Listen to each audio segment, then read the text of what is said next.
Hello students, कैसे हैं आप। मैं अनुज शुक्ला फिजिक्स ऑनलाइन क्लासेस में आपका स्वागत करता हूं। लास्ट टाइम पे बेटा लास्ट वीडियो जो आपका लेक्चर नंबर 4 था, जिसमें हम लोग सरफेस टेंशन में पढ़े थे किसी भी द्रव की बूंद के भीतर आवेग दाब कितना होता है, एक्सेस प्रेशर कितना होता है। उसके बाद फिर मैंने जाना द्रव में बने वायु के बुलबुले के भीतर आधिक्य दाब कितना होता है, और उसके बाद फिर मैंने जाना साबुन के बुलबुले के भीतर आधिक्य दाब कितना होता है। ठीक, अब बेटा हम लोग इसी चैप्टर में सरफेस टेंशन में ही आज आगे बढ़ेंगे और जानेंगे केस नली।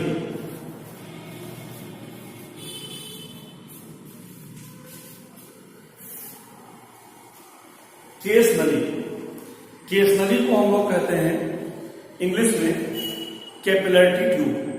क्या बोलते हैं? Capillary tube. केस नली क्या होती है? जैसा कि इसके शब्द से ही पता चलता है, केस माने होता है बाल। ऐसी नली जो बाल के समान पतली हो, बाल के समान बारीक हो, ऐसी नली को हम कहते हैं केस नली। ठीक, यानी जो बहुत पतली नलियां होती हैं, बहुत संकीर्ण नलियां होती हैं, नैरो ट्यूब्स जो होती हैं, वो कहलाती हैं केस नली। फिजिक्स केस नली को कैसे परिभाषित करती है, कैसे डिफाइन करती है? फिजिक्स में कहा जाता है कि अगर एक ऐसी नली बनाई जाए जिसकी रेडियस, जिसकी त्रिज्या, ये देखिए इसका परिच्छेद क्षेत्रफल है, ये इसका व्यास हो जाएगा और आधा कर देंगे तो इसकी त्रिज्या आ जाएगी, रेडियस आ जाएगी, और ये इसकी लंबाई है। तो अगर आप देखिए इस केस नली की जो त्रिज्या है, ये इसका परिच्छेद क्षेत्रफल है, ये इसका व्यास है, और ये इसकी त्रिज्या कहलाएगी। तो इसकी जो लंबाई है वो त्रिज्या की तुलना में बहुत ज्यादा है, त्रिज्या की तुलना में बहुत ज्यादा है। तो एक ऐसी नली जिसकी त्रिज्या उसकी लंबाई की तुलना में बहुत कम हो, या यूं कह दें एक ऐसी नली जिसकी लंबाई उसकी त्रिज्या की तुलना में बहुत ज्यादा हो, केस नली कहलाती है, कैपिलरी ट्यूब कहलाती है। चलिए, तो बेटा केस नली क्या होती है सबको समझ में है, कंफर्म है? तो ये हो गया हमारा केस नली। अब इसके बाद हम केस नली के बाद जानेंगे केशिका। केशिका, केशिका तो उसे कहते हैं अगर हम किसी केस नली को दोनों सिरों पर खुली केस नली, अगर दोनों सिरों पर खुली केस नली को किसी द्रव में सीधा खड़ा किया जाए तो द्रव केस नली में स्वतः ऊपर चलने लगता है अथवा स्वतः नीचे उतरने लगता है, अथवा स्वतः नीचे उतरने लगता है। तो जब दोनों सिरों पर खुली केस नली को किसी द्रव में सीधा खड़ा किया जाता है तो द्रव का स्वतः ऊपर चढ़ना अथवा स्वतः नीचे उतरना ही केशिकात्व कहलाता है, कैपिलरी कहलाता है। यानी केशिकात्व क्या है? जब किसी दोनों सिरों पर खुली केस नली को द्रव में सीधा खड़ा किया जाता है तो द्रव का केस नली में स्वतः ऊपर चढ़ना अथवा नीचे उतरने की घटना को ही हम केशिकात्व कहते हैं, कैपिलरी कहते हैं। अब आप सोच रहे होंगे कि सर कब द्रव केस नली में ऊपर चढ़ेगा और कब द्रव केस नली में नीचे उतरेगा? तो वे द्रव जो किसी केस नली को भिगोते हैं, यानी किसी ऐसे पदार्थ की केस नली बनी हो जो किसी ऐसे द्रव में खड़ी की जाए जो उसको भिगोता हो, जैसे कांच की बनी केस नली जल में खड़ी की जाए। आप जानते हैं जल कांच को भिगोता है, तो जल केस नली में ऊपर चढ़ेगा। और अगर केस नली ऐसे पदार्थ की बनी है जिसे द्रव नहीं भिगोता है तो उसमें द्रव ऊपर नहीं चढ़ेगा बल्कि नीचे उतरेगा। जैसे कांच की बनी केस नली अगर पारे में खड़ी की जाए तो पारा केस नली में ऊपर नहीं चढ़ेगा, नीचे उतरेगा। बात समझ में आई? क्लियर है भाई सबको? या आप ये भी कह सकते हैं कि वे द्रव और ठोस जिनके लिए संपर्क कोण, स्पर्श कोण न्यून कोण होता है, वे केस नली के ऊपर चढ़ते हैं, और वे द्रव और ठोस जिनके लिए स्पर्श कोण अधिक कोण होता है, वे केस नली में नीचे उतरते हैं। तो बेटा केशिकात्व क्या है, सबको समझ में आया। अब हम लोग जानेंगे केशिकात्व का कारण क्या है। यानी जब किसी कांच की केस नली को जल में खड़ा किया जाता है तो जल केस नली में क्यों ऊपर चढ़ता है या पारा क्यों नीचे उतरता है। यानी हमारा जो अगला टॉपिक है उसमें हम आपको बताएंगे केशिकात्व का कारण क्या है। केशिकात्व का कारण क्या है, राइट। तो आइए जानते हैं केशिकात्व का कारण।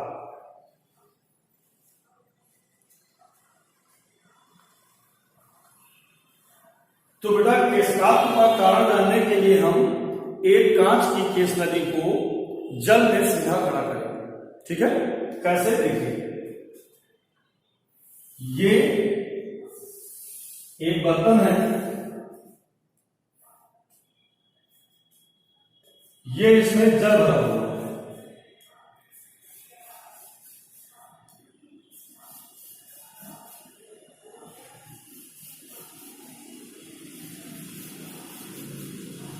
ये इसमें जल भरा हुआ है।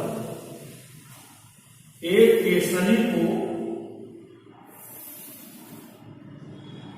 ये कांच की बनी केस नली है, इसको इसमें सीधा खड़ा किया। ठीक, अब आप जानते हैं जल कांच को भिगोता है, वे द्रव जो ठोस को भिगोते हैं उस द्रव और ठोस के संपर्क बिंदु पर द्रव का तल कैसा होता है, अवतल। कैसा होता है, अवतल। तो यहां पर जो द्रव का तल है वो अवतल हो जाता है, इस प्रकार से कॉन्केव हो जाता है। अब जो दाब यहां पर है वही दाब यहां पर है और वही दाब यहां पर है। जो दाब समान गहराई पर स्थित समान बिंदुओं पर दाब समान होना चाहिए। तो अगर द्रव के पृष्ठ से समान गहराई पर स्थित किसी बिंदु पर जाएं तो उन बिंदुओं पर भी दाब इक्वल होना चाहिए। लेकिन आपको जानकारी दे दें, जो अवतल पार्श्व होता है, अवतल पार्श्व के नीचे का दाब ऊपर के दाब से 2T/r कम होता है। कितना कम होता है, 2T/r। तो ऊपर का दाब अगर P है तो नीचे का दाब P माइनस 2T/r होगा। यानी नीचे का जो प्रेशर है वो P माइनस 2T/r होगा, अर्थात ऊपर के दाब से 2T/r कम है। द्रव इस 2T/r की कमी को पूरा करने के लिए, अगर किसी भी नली में प्रेशर कम हो गया है तो द्रव फौरन उसमें कहां चढ़ने लगेगा, ऊपर। और क्यों चढ़ने लगेगा, जितनी द्रवदाब की कमी है उसको पूरा कर लिया जाए। यानी द्रवदाब की कमी को पूरा करने के लिए द्रव केस नली में कहां चढ़ेगा, ऊपर। तो ये बेटा द्रव इस प्रकार से केस नली में ऊपर चढ़ना प्रारंभ कर देगा। कन्फर्म। और ये कब तक चढ़ेगा, ये तब तक चलता जाएगा जब तक इस 2T/r की कमी पूरी न हो जाए। जब तक इस 2T/r की कमी पूरी न हो जाए।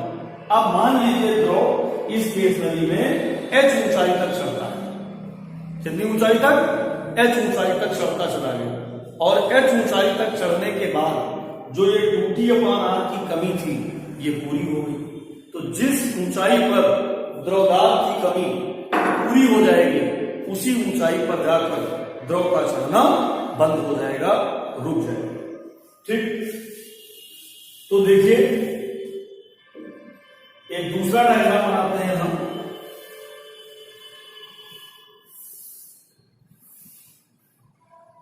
ये बर्तन है, ये इसमें द्रव भरा हुआ है,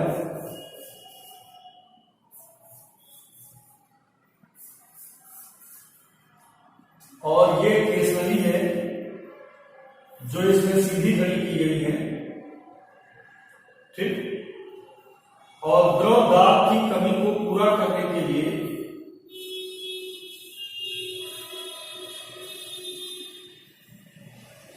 ये मान लीजिए h ऊंचाई तक चले, ठीक। अब h ऊंचाई पर चढ़ने के बाद सभी बिंदुओं का दाब समान होगा, यानी जो इस बिंदु पर 2T/r की कमी थी वो पूरी हो गई। अब अगर 2T/r की कमी पूरी हो गई तो बस द्रव का चलना इसी ऊंचाई पर रुक जाएगा, यानी बंद हो जाएगा। इसका मतलब क्या हुआ कि h ऊंचाई में अगर कोई द्रव भरा हुआ है तो आप जानते हैं इस बिंदु पर वो कितना दाब डालेगा, इस बिंदु पर दाब डालेगा h ρg। h गहराई में भरा हुआ कोई द्रव कितना दाब डालता है, h ρg, और ये h ρg किसके बराबर हो गया, 2T/r के बराबर हो गया।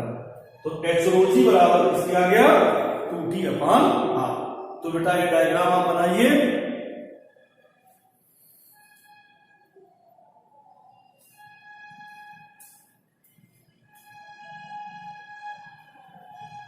Confirm student. तो इस प्रकार से द्रव किसी केस नली में क्यों ऊपर चढ़ता है ये सबको समझ में आ गया, बोलो भाई। तो द्रव अपनी 2T/r की जो कमी थी उसको पूरा करने के लिए ऊपर चढ़ता चला जाता है। अब देखो, जब द्रव जहां पर पहुंचेगा तो द्रव का तल अभी भी कैसा है, अवतल दिखाई पड़ रहा है। तो आइए जरा इसका एक तीसरा डायग्राम हम आपको बनाकर दिखाते हैं।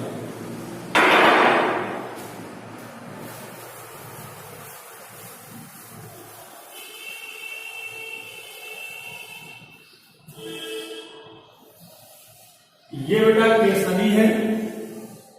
अब आप कहेंगे सर आपने तो बहुत बड़ी चौड़ी केस नली बना दी, यहां पर हमें केस नली के अंदर की जो घटना है उसको दिखाना है, ठीक है।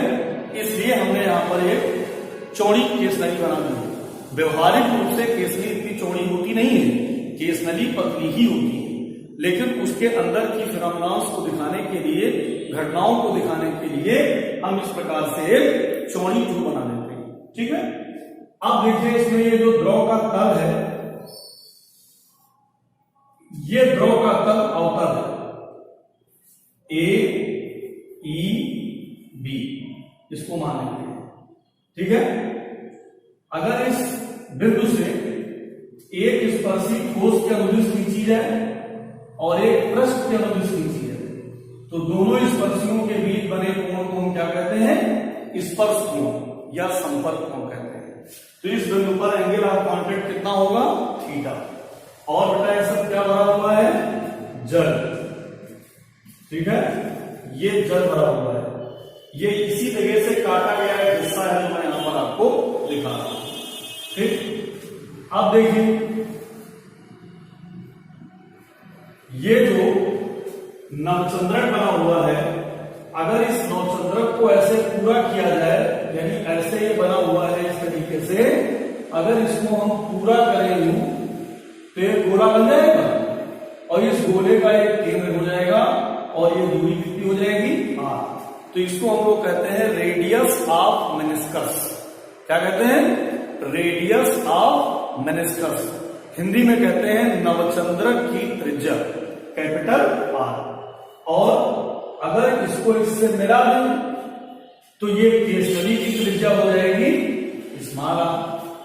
ये जो केसनली नहीं आपने बनाई थी, ये केसनली ऐसे बनी हुई है, ये इस केसनली का परिच्छेद क्षेत्रफल कहलाता है, ये इसका व्यास कहलाता है और ये इसकी त्रिज्या कहलाती है, स्मॉल r। कन्फर्म। अगर ये एंगल थीटा है तो ये एंगल भी कितना हो जाएगा, थीटा। ओके, ये एंगल भी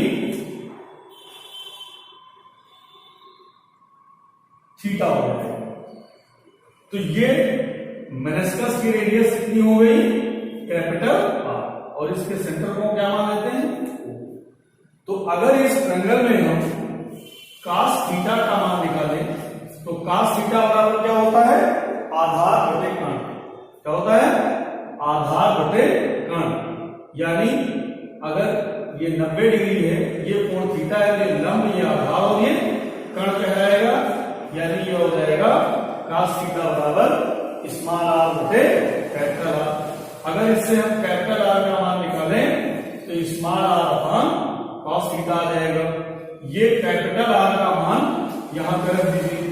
जब यहां पर रखोगे तो एच रो जी बराबर 2t upon small R upon cos theta का कहां चला जाएगा, ऊपर। तो अगर इससे हम h का मान निकालें तो 2t cos theta upon r रो जी। इस फार्मूले की हेल्प से हम किसी भी केस स्टडी में चढ़े हुए द्रव की ऊंचाई ज्ञात कर सकते हैं। क्या ज्ञात कर सकते हैं, ऊंचाई। तो h बराबर 2t cos theta upon r रो जी। आइए जरा इसके परिचय जानते हैं। t द्रव का प्रस्ताव है, थीटा इस द्रव और ठोस के लिए स्पर्श कोण है, एंगल ऑफ कांटेक्ट है, रो इस केस स्टडी में भरे हुए द्रव का घनत्व है, और जी गुरुत्वीय त्वरण है। अगर ये सारे मान देखे जाए तो सब कांस्टेंट है, केवल किसको छोड़ के, आर को छोड़ के। इसका मतलब क्या हुआ, अगर सारे कांस्टेंट हटा दिए जाए तो h प्रोपोर्शनल किसके हो जाएगा, 1 अपॉन आर के। यानी किसी केस स्टडी में चढ़े हुए द्रव की ऊंचाई उस केस स्टडी की त्रिज्या के व्युत्क्रमानुपाती होती है। मतलब क्या हुआ कि अगर किसी केस स्टडी की त्रिज्या बहुत कम है तो उसमें चढ़े हुए द्रव की ऊंचाई बहुत ज्यादा होगी। इसीलिए बेटा हम लोग केस स्टडी कैसी बनाते हैं, बहुत पतली बनाते हैं, जिससे कि उनकी रेडियस बहुत कम हो। रेडियस जितनी कम होगी उस केस स्टडी में चढ़े द्रव की ऊंचाई उतनी ज्यादा होगी। कन्फर्म है। तो किसी भी केस स्टडी में चढ़े हुए द्रव की ऊंचाई उस केस स्टडी की त्रिज्या के व्युत्क्रमानुपाती होती है। यही जूरिन का नियम है। इसी को हम लोग किसका नियम भी कहते हैं, जूरिन का नियम। यही डॉक्टर जूरिन एक वैज्ञानिक का नाम है, उन्हीं के नाम पर इसे हम जूरिन का नियम भी कहते हैं। राइट। तो जूरिन का नियम क्या है, सबको समझ में आया, क्लियर है भाई। तो केस नली क्या है, बच्चों क्लियर है सबको। केशिकात्व क्या है, सबको समझ में आया। और केशिकात्व का कारण क्या है, सबको समझ में आया। कंफर्म है। तो बेटा ये डायग्राम बनाएंगे और इसको नोट करेंगे।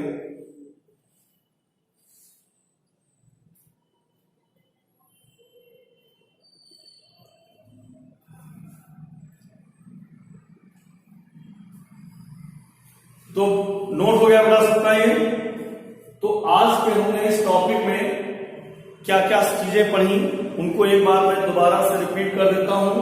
आज के इस टॉपिक में हमने सबसे पहले जाना केस नली किसे कहते हैं, फिर इसके बाद हमने जाना केशिकात्व किसे कहते हैं, और फिर इसके बाद हमने जाना केशिकात्व का कारण क्या है, क्यों द्रव केस नली में ऊपर चढ़ता है। इसी प्रकार से उतरने की भी घटना के बारे में आपको बता दें। जैसे यहां पर द्रव का तल अवतल हुआ था, जो नहीं भिगोते हैं उसमें उत्तल होता है। क्या होता है, उत्तल। तो इसमें नीचे 2t अपान r की कमी हुई थी, उसमें ऊपर 2t अपान r की कमी होती है।